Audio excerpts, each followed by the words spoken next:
Welcome to the Australian workout. Let's take a look at my boards here. This is the program. This I'm going to talk about real quick, and then here we have written down the exact workouts. I think if you did all these workouts once a week, you'd make guaranteed gains. And I call it the Australian workout because most of the guys, Australian I train, are very into their training, have a good base, but want like that next level of athleticism.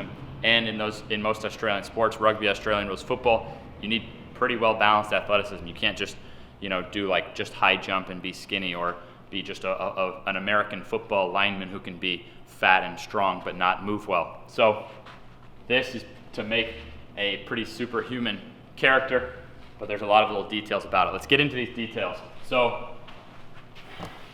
you want to talk about triple extension. That means extension of your ankle, your knee, and your hip. So we're identifying some really simple goals here to make sure you can actually put out world-class triple extension in the first place. ATG split squat with bar on front with a pause in the bottom with your hamstring completely covering your calf. You're going to do 6 or 8 sets, starting with body weight, then a bar, then going up gradually to your 3-rep best. I want you to wear Olympic shoes. I got these as an example here because lifting up the heel is really going to isolate that knee. You're going to get really full coverage of hamstring over calf, and that flat base is going to be able to give you the most stability.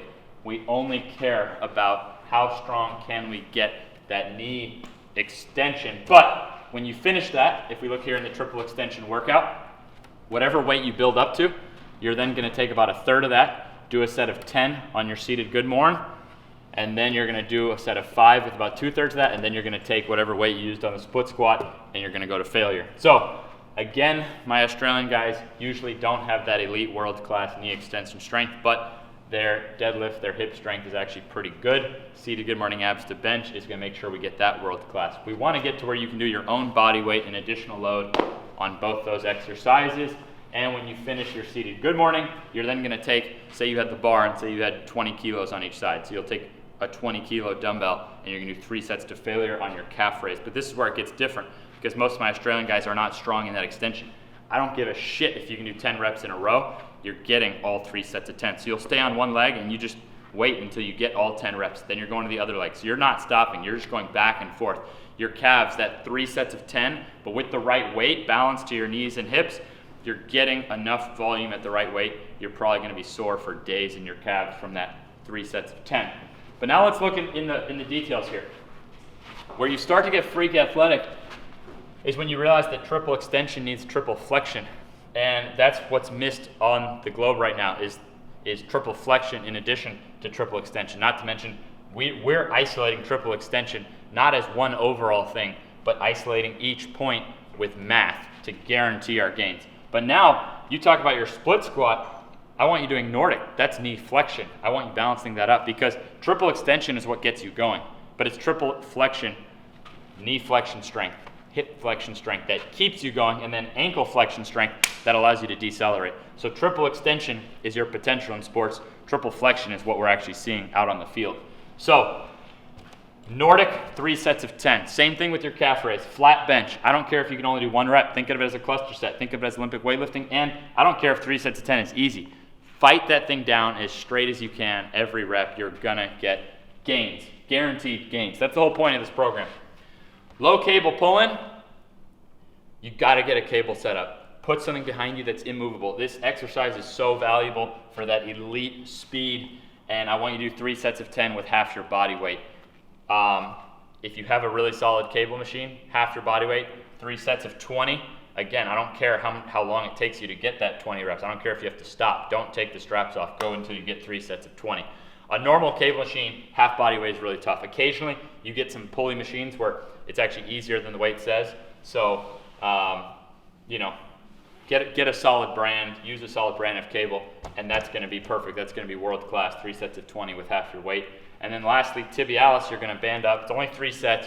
If you can't put a band around your foot with a dumbbell, if you're watching this, you have enough dedication to do that. 3 sets of 20 with 12.5% of your weight. Same with some of the other stuff. I don't care if you can do 20 in a row. You don't take that band off until you get 3 sets of 20. Take breaks if you have to. Build up to where that 3 sets of 20 is easy.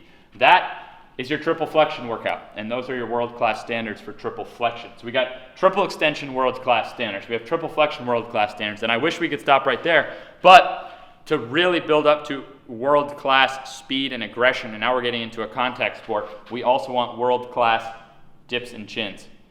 Dips, chins, together. So there we're talking about half your body weight, 3 sets of 3. Again, I don't care if you can't do a rep with half your body weight. Fight it down for your 3 sets of 3. Do it until you can do half your body weight for 3 sets of 3. Fight, fight, fight. 3 sets of 3. Do the eccentric reps if you have to. And then throw in external rotation. I don't care what your body weight is. Grab a 10 kilo. If you're a smaller guy, you need to be extra strong in this to be able to make up for your lack of size. So I don't care if you're big or small, whatever. Grab a 10 kilo, do 3 sets of 10 back and forth each arm. And you'll do this in a circuit of these 3 exercises. But I don't care if you can't even do 1 rep, fight it down the eccentric. Maybe you can do 3 reps. All right, do 3, and then, if you can start getting some reps, then take a break, but just keep going until you get all 10. Take breaks if you have to get all 10 reps with that 10 kilo until you can do all 10 reps straight with the 10 kilo without any momentum right here. Boom. Control, stretch, boom.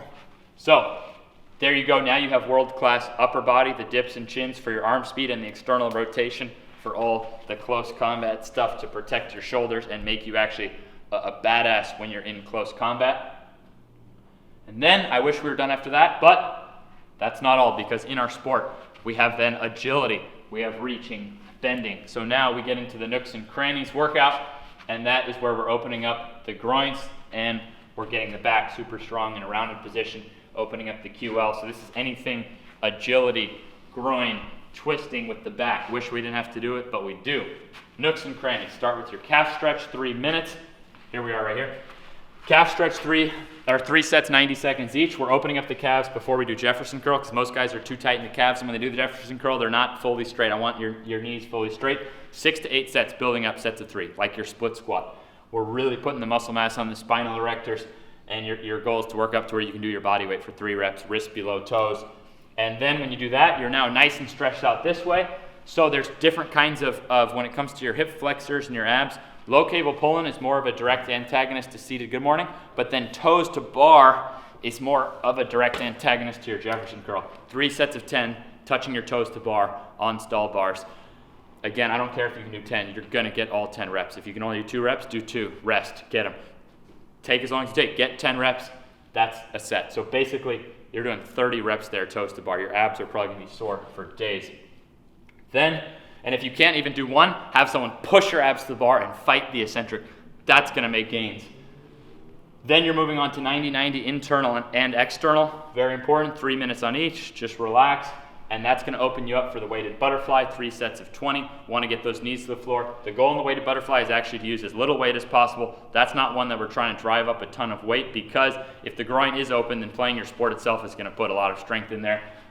So that one we're trying to get to as easy as possible, where your knees can just go to the floor. The guy whose knees can go to the floor and plays his sport, he's gonna build up really strong groin. And then that opens up for the last part, which is the QL. You can do it standing. In that case, you would need to use more than a quarter of your body weight. If you're watching this article, you're strong enough to grab 25% of your weight. Just grab 25% of your weight and give me 3 sets of 10. Again, I don't care if it takes you, if you have to work up to 10. I don't care if you can only do 5 and you have to take breaks. 3 sets of 10, 25%. Get to where you can just go back and forth, no breaks. 3 sets of 10.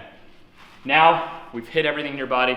World-class triple extension, world-class triple flexion, world-class upper body, world-class nooks and crannies. You are a world-class athlete, but if you're not in season, then once a week, I want you doing something athleticism-based. I put it in order. Yes, you could do all of this if you wanted. You would do it in this order. That's why I put it this way. Skipping is a great one because there's very little technique required, and you're handling force through your Achilles tendons, patellar tendons, gluteal tendons. I want you doing 100 skips. I want you going to where you can skip 100 times, so 50 each leg, and be jumping multiple feet off the ground every single rep. Just a human bunny rabbit, because that's going to force you to forget about your muscles, and you're going to have to start using your tendons to get springy once you get tired. So you're going to do all 100 in a row. You're not going to stop. You're just going to skip and skip, and you're going to start to find this magical zone where you're on your 70th, 80th skip, and you actually start springing even higher. Now we're making tendon gains. We've tired out the muscles, and now we're just using the tendons. Hill sprints I really like to prevent hamstring injury. Keep it short. You're trying to overcome that acceleration, and it's pretty low impact on your body, so that's a good one to train speed in the off season and to train really pulling with those cleats. 10 sets, 15 to 30 meters. You don't have to be too specific. Just keep it to, like, try to keep it to a shorter hill or a shorter mark. Really working on your burst.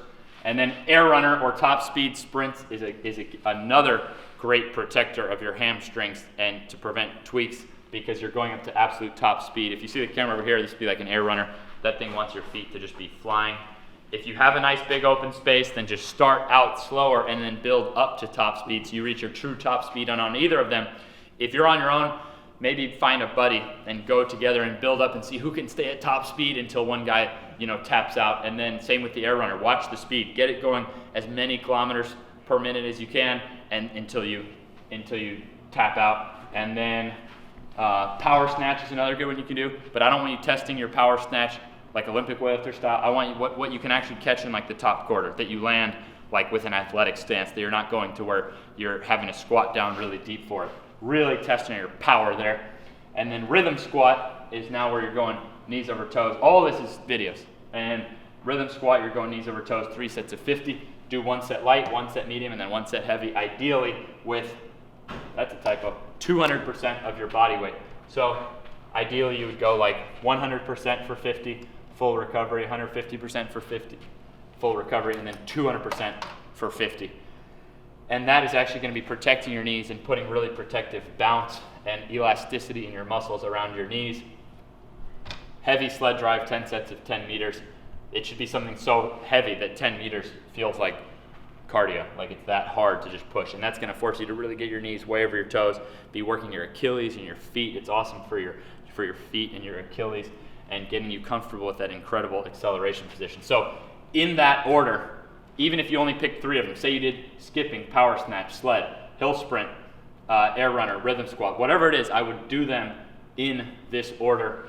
If you're going to do any of these, you could do them all. You could do just 1. You could do 2, 3. But once a week, if you're off season, got to be doing something to keep that body really active, but in a safe way, in a way that you're building up prevention for the season. So I meant to keep this video like 5 minutes. We're probably way over that, but this is all written up in this article that you're reading right now.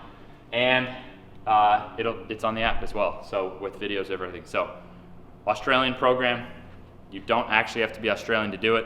This represents a lot of the stuff that I'm personally shooting for in 2020, because even though I'm a basketball guy, what's going to take me to the next level is that more elite level explosiveness. If you are a rugby guy, look up Russell Westbrook. He plays basketball. That's the kind of shit you're going for with this program. So it is using weights and stuff, but it's not a bodybuilding program. At the same time, it's not a program for a cross-country runner or a high jumper who's just trying to stay really skinny. This is pretty badass training. Don't have to be Australian to do it. Can't wait to see you guys in the gym.